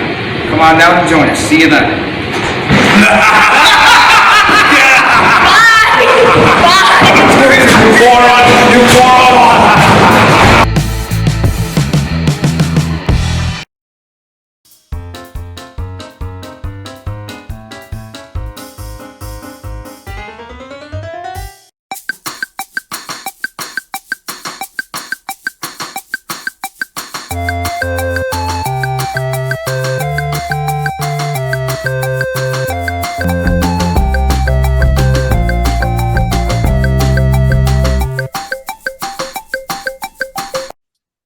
All right, and that music means it's time for the weekly topic. Let me reiterate, because I didn't just say it. If you were to start a rock band, what would the name of that band be? Hit it, boys. Well, I'm going to give you guys a little more time to think because mine's pretty easy. I have a go-to name that I used in one of my first bands. I used it through a few multiple iterations where I was kind of the person in charge. Then you get bands where it's more of a collaborative thing, so everybody comes up with a name. But were I to start something and it was all up to me, it would be that. It would be Bitter Blue. That's been my original email address is Bitter Blue. That's bitter with no E in it, though. I don't know why. I don't know how. Maybe because I couldn't get it with an E as my MySpace profile name or something. I don't know, but that worked. And there's actually a story behind that. Now, I don't know if you guys remember this. We're going to go in the way back beer machine. Do you remember Milwaukee's Best Ice at one point when it first came out? The can had like a shield on it with the word ice in it. It wasn't, like it is now. It was like the original when I first ran into it. And the can was like this blue gray, like the color of the sky before a storm, but a little bit bluer. It was very dark. Mm-hmm. And that struck me when I was very young. And I was like, that is bitter blue. And that's my favorite color. And that stuck with me for years. So were I to start another band, it would be called Bitter Blue. Standing. Who wants to go next? Mine's very easy to remember, but I don't have a story for it because I've never ever thought of this. No. I would call my band not the Beatles. So would everybody else. Or I have a secondary name. You also. You also? Yes. Because I'm actually documenting all of these for once You instead of you also. why 2 U's? No, just 1 U. Or you actually, you know what? That's better. Do 2 U's. You also. It was just I supposed like to be a that joke. one better. I like that one better. Okay. That's all I Who's got. next? I'll go. Mine's pretty simple. It's something I always joke around about it, but I would call my band Jim's Ass and His 3 Holes. I like. Is there a story behind that or No. no? It's the tail end of the 1/5 nut butters. So I would have swore it was gonna be Crow Eater. no, nope. I don't know what this. I always it's that or Nick New Guys. Nick New Guys. Yeah. Very I love good. the fact that I get to put oars in here.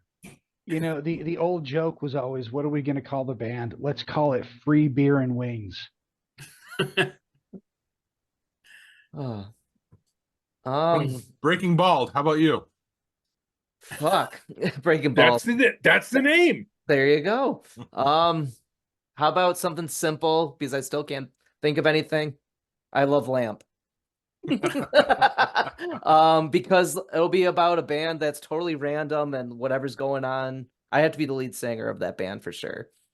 So I love Lamp as my Jack band name. has to be the star. Yes. Is it all right? Is it a one-legged lamp? It could be any kind of That's lamp you my favorite want. lamp. It is back there, actually. I have that back there. Son of a bitch. So mine, and for absolutely no reason, just because it's just so oddball, is where I came up with this. It's one of these things that's been bouncing around my head since college. My band would be named Various Sandwiches. Various Sandwiches? Yes. Are you gonna eat a sandwich on stage? I mean, You look know, at he's me, gonna eat very probably. We're all gonna eat a different one. Yeah, a different one each time. But like I said, absolutely no reason. But it's just various sandwiches. And moving on, guys, what are you watching?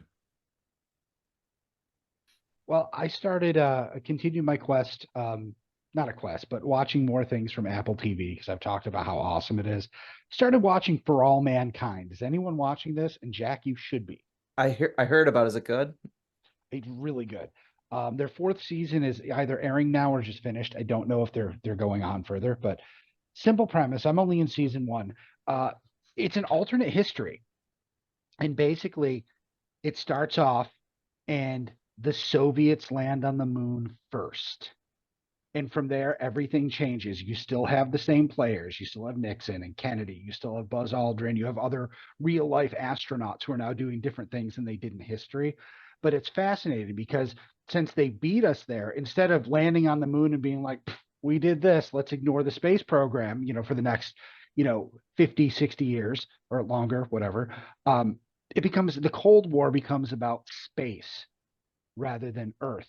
And I mean, just in the time it's progressed into the 70s, they've already done more than we have now in 2024. And it's really, really fucking interesting because seeing all of these real life historical figures and seeing how things could have played out differently. I mean, watching that, I'm like, damn, I kind of wish they had beat us to the moon because, they start looking at things like, I mean, has there ever been a woman on the moon? I don't know, but I mean, that's a big thing, because now it's a competition to see who can one up the other as far as the space race goes. I can't wait to see where this goes. It's definitely worth watching. Joel Kinnaman is kind of like the lead on it. I don't know. I mean, he's a decent actor. He tried really hard to be RoboCop, but no one was ready for a new one yet. But it's a great show. The other thing I watched, and this is available on Peacock right now. We've been putting it off because I'm like, it's a half hour. It's kind of a comedy. This might kind of be dumb. My wife might not like it. Twisted Metal is surprisingly good. It is so good. Have you seen it, Kevin? I saw the first episode. I want to see it so bad, but I can't because I don't have the freaking service. I was really surprised. Damara loved it. Just got renewed for a second season, and not just renewed, but excitedly renewed. The head of Peacock was like, "We can't wait to get started." It must have done really well for them because they don't come out and usually start like gushing about things like that. It was a really good show. It's got action. It's got lots of humor. I mean, it's hilarious. All of the actors and actresses put in amazing performances. I was just like, holy crap. Like, I expected this would be this good, and it's like this good. And I way better than it deserved to be based on the source material. And they really do. I mean, this whole thing almost serves as a prequel. They don't have the whole arena car competition thing going on yet, but they're clearly sliding into that for season 2. But it's still, I mean, dude, Sweet Tooth, come on. Samoa Joe, right? Samoa Joe's the voice or the body. Will Arnett is the voice. But here's the most amazing thing about that is even though it was a different person acting the character and voicing the character, it was an amazing performance. And Samoa Joe really, I mean, to make that work, that's way more complicated. And even in the way his body moves, it seems seamless. You would not be able to tell that was two different people unless you already knew. I was really impressed with that. You've got to just go watch it. Holy crap. It's 10 half-hour episodes. You're going to love it. Wow, we can blast through that. I haven't started it either. You're talking about the one on Peacock, right? Yes. Yeah. Yeah, I With saw Anthony the first Mackie. episode. Yeah. I think I said to you guys way back when the first episode debuted, I got to see it for free, and it makes me want to get Peacock because I wanted to see it. It looked really good. I mean, it'll be the first thing on Peacock I've watched that isn't WWE. So, I mean, you can get Peacock for like $5 for a month and then cancel it. I mean, it's worth it just to watch that, and you might find something else on there you like. WWE. Kevin's not going to watch WWE shit. I have something against Peacock, and I don't want to give the it name. money. No. Yellowstone. Yeah, that's not a Peacock. Isn't it on Paramount? It's on Peacock too. On Peacock too. Fuck. So Start that too. there's a whole bunch of bullshit behind this that I'm not going to get into, but they pissed me off. I'm not giving any of my money. They could screw them. All Well, right. you Oh, can you'll sail come the to high my house seas. and watch wrestling pay-per-views on Peacock? Yeah, That's sure. okay? Yeah. Okay. It's okay with that. Not his money. It's my money. It's not your money. Are you watching anything else, Hugh? Or okay. No. All I right. mean, well, I should say go ahead. Damar and I did start True Detective. We've never watched it before. The new season, the fourth one coming out with Jodie Foster, looks really good. So we're gonna watch that, and we're almost caught up with Reacher. We have one episode, I think, to get caught up, and Reacher's not as good as it was last year. I've heard that. I just Disagree. started watching it. That's what I've been watching was Reacher. I watched the first 2 episodes, and I've heard from people it's not as good as the first season. So Disagree.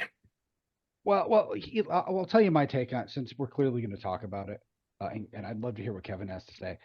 Here's the thing: this particular story might have been good a couple years from now, a couple seasons from now.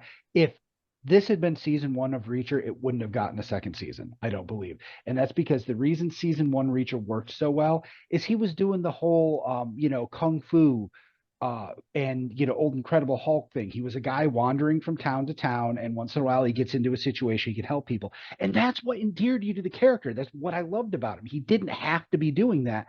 He was doing it because he cared. This season, while I don't think it's bad. It's like NCIS or any other police drama. Yeah. Going, I mean, it was such a dramatic shift in tone, and I'm finding it jarring. Now he still does some cool like superhero shit, and I still like the character, but I don't feel this is the place that character flourishes, and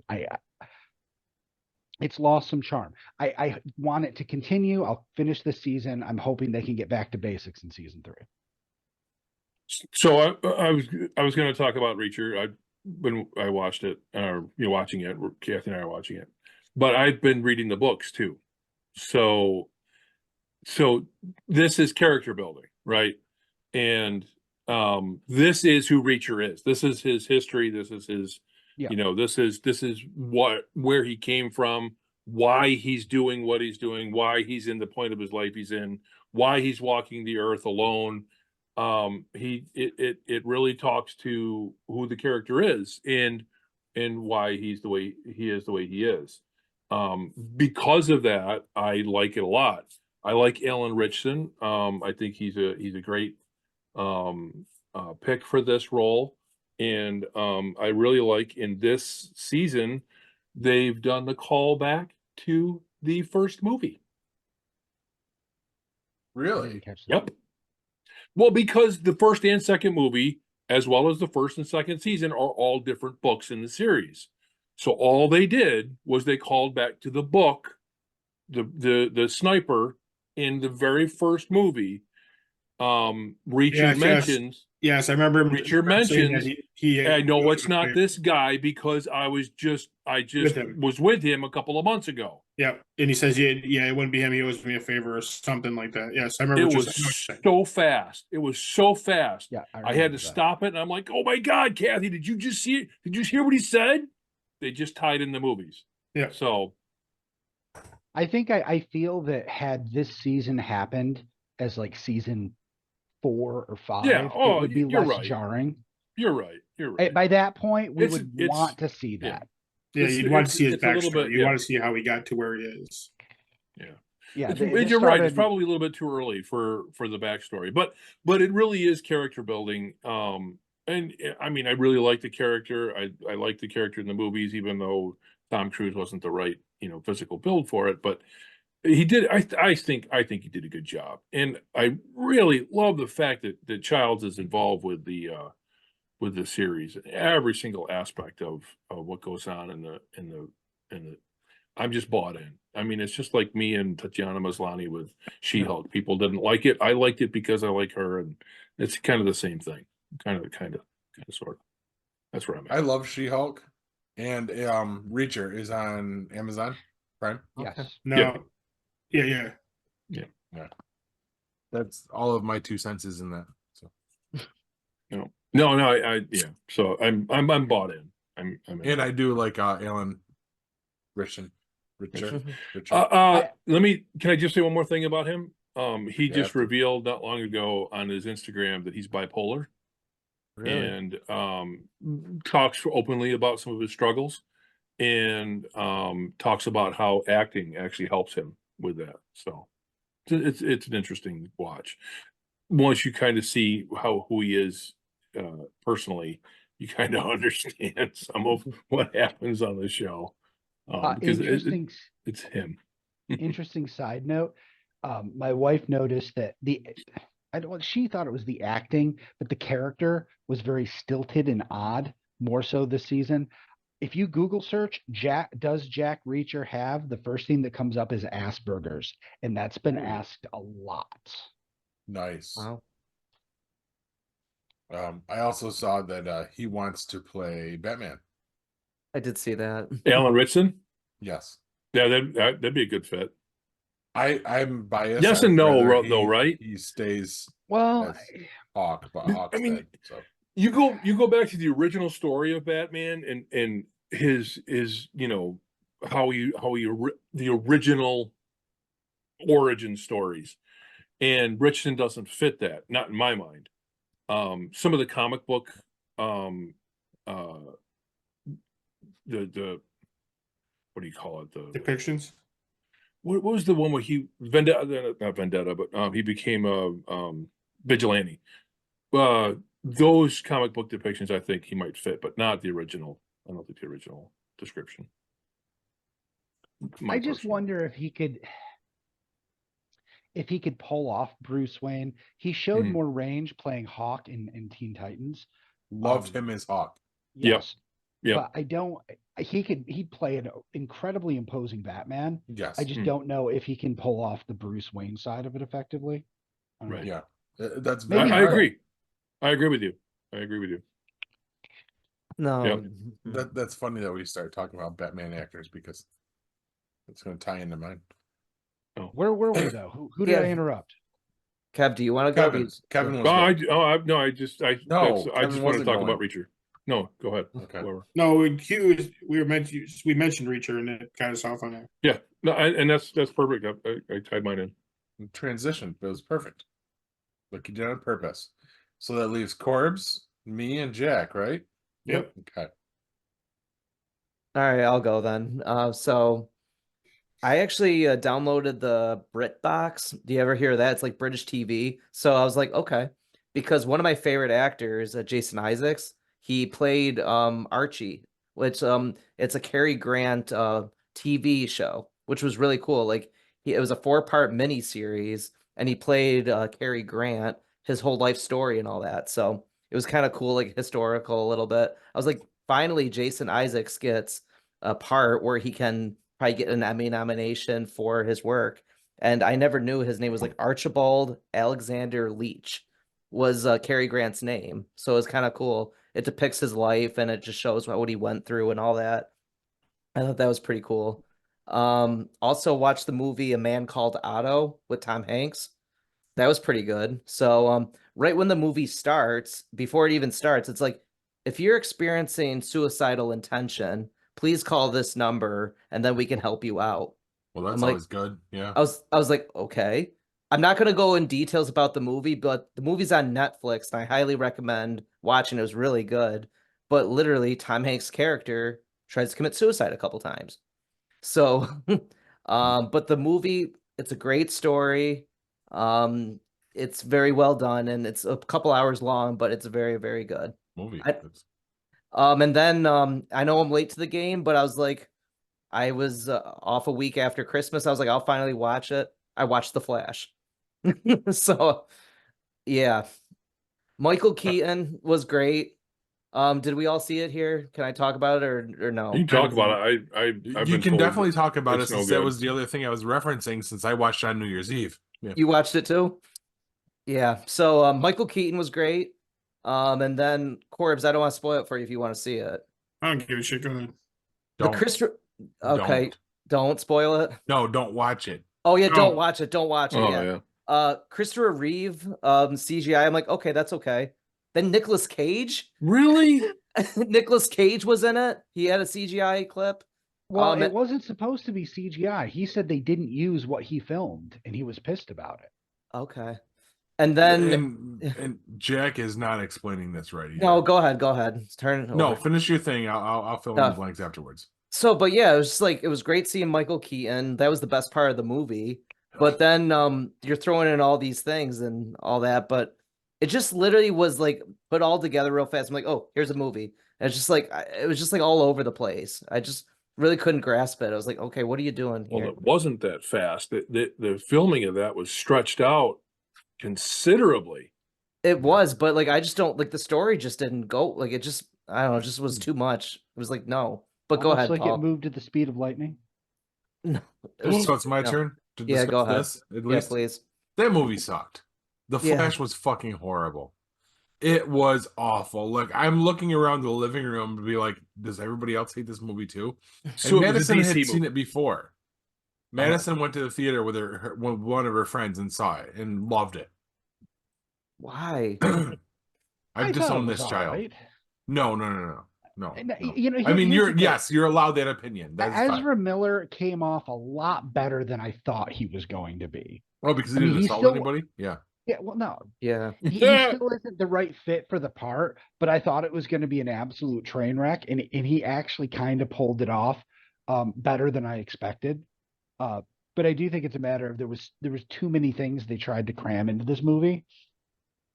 My biggest problem was like the disjointed story. Yeah. 2 on my list of problems was Barnacle Berry that I had a problem with. Dark Flash, who just literally looked like they pulled him off the ocean floor. The reveal was kind of nice on that one at the end. I'll give him that. The fact that our Michael Keaton Batman was back, 100% our Michael Keaton Batman, musical cues and everything, loved that. Storyline sucked. Supergirl was wasted. Yep. As in drunk. No, that probably No. would have been better. Like Watch that it. character was As completely in they were like, wasted. the only way we can pull off a Latin Supergirl is if we kill her at the end. And make that- it very clear that this bitch ain't coming back. And then at the end of the movie, you have George fucking Clooney. That was fucking hilarious. I'm I gonna was give like, him that. what the hell's going on? That was hilarious. But Exactly, no, like Jeff. what Jack's talking about is they had a whole montage of kind of like in the Flash TV series where we got the montage, or maybe it was Arrow. I don't know. It was one of the crossovers, Crisis, where you get the montage of the multiverse, which is Kevin's favorite thing, and you're getting to see all these different things. Like we see the Adam West Batman, we see Christopher Reeves Superman, we see Nicolas never Cage produced in the Nicolas Cage, Kevin Superman. Smith written Superman Unleashed. Unleashed or Unbound or Yes. Whatever. Superman Mullet Land. I don't know how It it was weird, yeah. but it was, and there were more. I think George Reeves Superman too. I Yeah, think. he was But- Now, there. you got to remember to tell this to make it make sense to Kevin. After all the multiversal things, it's entirely possible that things are different than they were at the end of the movie. Correct. Thank you, Hugh. And then we think everything's all said and done, and Creepy Miller Boy is back talking to Bruce Wayne, who at the beginning of the movie was established is the Ben Affleck Bruce Wayne. Yeah. They're talking, and they're on cell phones. And then Bruce pulls up in his Maserati or whatever it was, and they're talking, and out jumps fucking George Clooney. And Which- he, okay, you do it. No, go ahead, because you probably have better insight. At that point, the Flash goes, "What the fuck?" And the movie ends. Yeah. Mm-hmm. What are you talking about, Barry? And he goes, yeah. Did you That see the was after credit? hilarious. You saw the after credit scene too? I don't think I did because I Which was in was a that? rush to turn it off. I There's know, an I- credit scene. Yeah, it just shows Flash Barry walking out of the bar with Aquaman, and he falls in a puddle. Yeah, he's like, yeah, Aquaman. Oh, that's right. And we got Gal Gadot back and all that for quick shit. Yeah. But like when he went back in time and changed everything, Aquaman was never born, and we got Boba Fett. Yeah, he played He played Arthur. his dad. And all Yeah, that that, was yeah. cool. Yeah, there was a lot of cool shit that, if done right, that could have been a really fucking cool movie, but it wasn't. Yeah. There's things in there that make me go, oh, I really kind of want to see that. And then there's other things that are like, no, I really don't want to see that. I should Oh. have watched Blue Beetle instead. Yeah, I want to see that. Me I too. want to see but I that. didn't get to that. I do want to mention one more thing before we leave this segment. Is everybody else done? I haven't finished and Corbs hasn't gone. Oh, go ahead. No, finish. Say what you got to say. Then. No, I'll wait. Oh, Jesus Christ. Okay, so I'll just finish mine. The only other thing that I've been watching, I mentioned it earlier, is Disney Plus's version of Percy Jackson and the Olympians. My only frame of reference for the story is the movies that were made before that sucked. Story so far is really good, and we watched this week's episode right before we started to record, and the whole house cheered when, and spoilers if you're not watching it, when Adam Copeland showed up on this episode. Like, Kylie was like, oh my god, it's Edge! And like, she was so happy to see him. And I'm like, we see him every weekend. AEW, but okay. But great storyline. Like, I'm actually really enjoying the story. Kylie says, other than Five Nights at Freddy's, it's her favorite thing to watch right now. So it's really good. I like that they're taking the time. I had to point out to Kristen that they're adapting the first book. I was like, yeah, that's kind of what this is. So, and like I said, this is destination television for Madison. Excuse me, which makes me super happy that I got the tickets for the musical for tomorrow night. And she doesn't know yet. That's so cool. Yeah, I'm psyched. And it was cheap. For 2 seats, second row, it was only $45. Dude. I mean, thank God you don't put out this podcast on time, or she could listen to it and ruin it by tomorrow. But... Right. If his kids ever even listen to this podcast. I'm hoping that never happens. Just saying. It never will. Corbs. Yeah. That's all I got. Go to it. I didn't watch much. Like I said, great. I mean, it's just I watched 2 movies. I watched Indiana Jones and Dial of Destiny. I didn't like. I thought that was pretty good. Yep, Kathy and I watched that.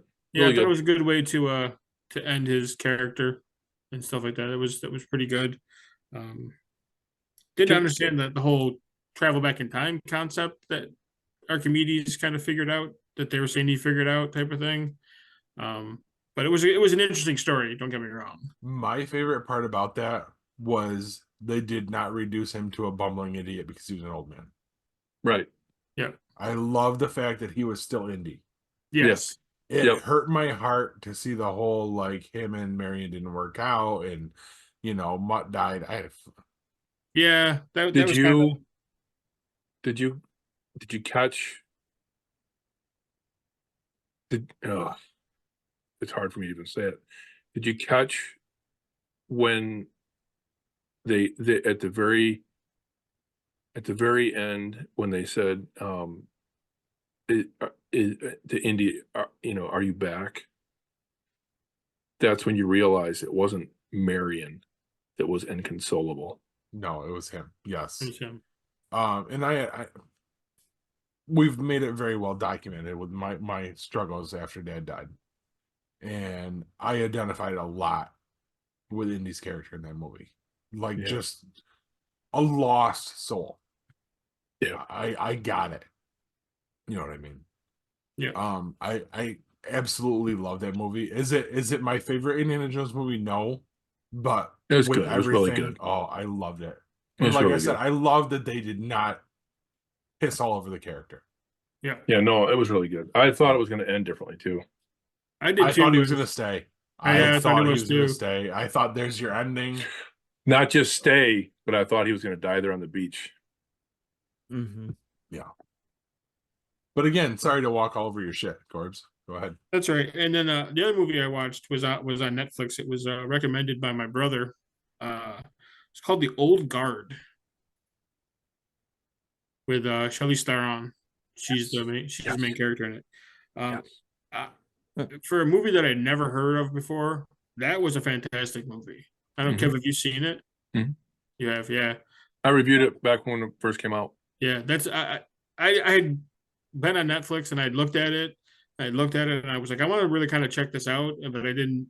I kind of jumped over it. So I was talking to my brother about D&D. Shocker, I know. But yeah, he gave me he had a bunch of me recommended to me, and that was one of them. So the next morning, I put it on and watched it before football on Sunday, and I was like, I texted him right back after. I said, that was a great movie, man. That's a good recommendation. So and you can see where they're kind of looking maybe to make a second one out of it, which I'm hoping they, which was nice. So Yep. But yeah, those are the two things I watched. I mean, I got a bunch of other things he recommended to watch. So we'll see what his taste in movies are. While we're on the subject, our first experience with Corbs' brother Dan was at D&D, and that is one fucking cool dude. Yeah, he is. Yeah. Yeah, I thought he fit in real well. Yeah. Super passionate about D&D, and I Yeah. loved every fucking second of it. Yeah.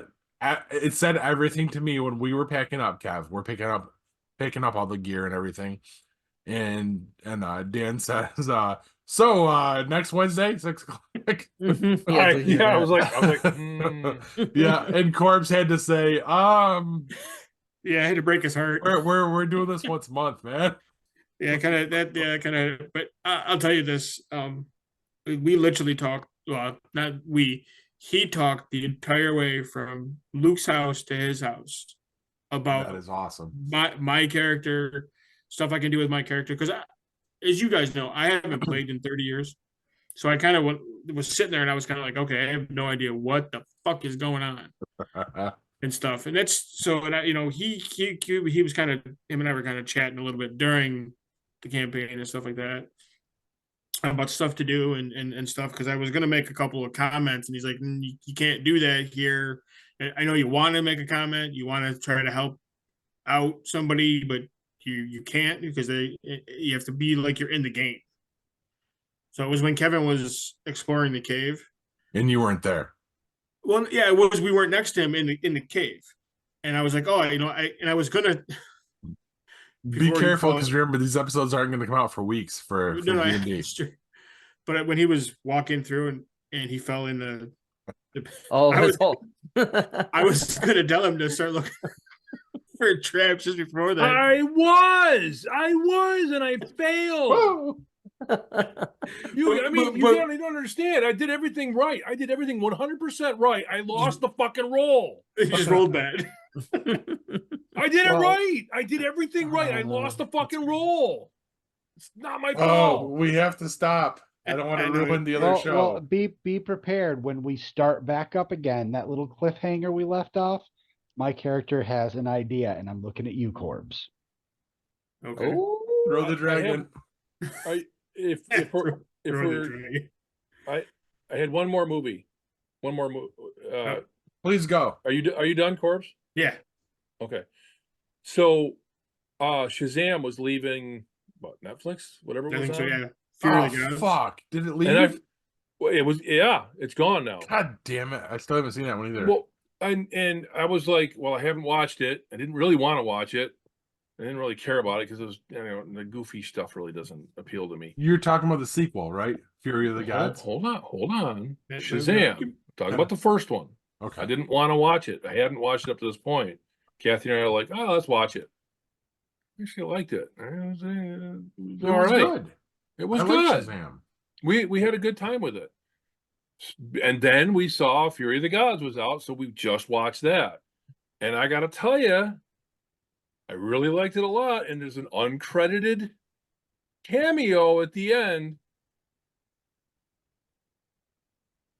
Well known at this point. Yes. As long as you know. Yes. But you're talking about the chest down cameo, right? You know. I'm trying to dodge. You don't know what it is. You need to watch it. Okay. It's not the one I was thinking of then. Okay. It is not. Okay. No, it's looking at over the the list very here. end too. It's really good. Looking over the list here, and I think we've covered everybody, right? Mm-hmm. All right, then I think we can actually wrap this up and get out on time. And we thought we were gonna go long. No. Look at that, Corbs. Come on. What? Oh, drop your nuggets? You gotta hit these cues, man. Sorry, I was reading. I was trying to figure out what he was talking about. I think I figured out what he was talking about. So I still don't know. Just watch the movie. I intend to. I've seen the Stop, movie. I was trying to stop figure out- Google searching. Shut up. All right, drop your fucking nuggets so we can get out of here. All right. According to astronomy, when you wish upon a star, you're actually a few million years late. That star's dead, just like your dreams. Good night, everybody, and mega bite me, bitches. God damn, that's deep. This has been a GeekPod Network production.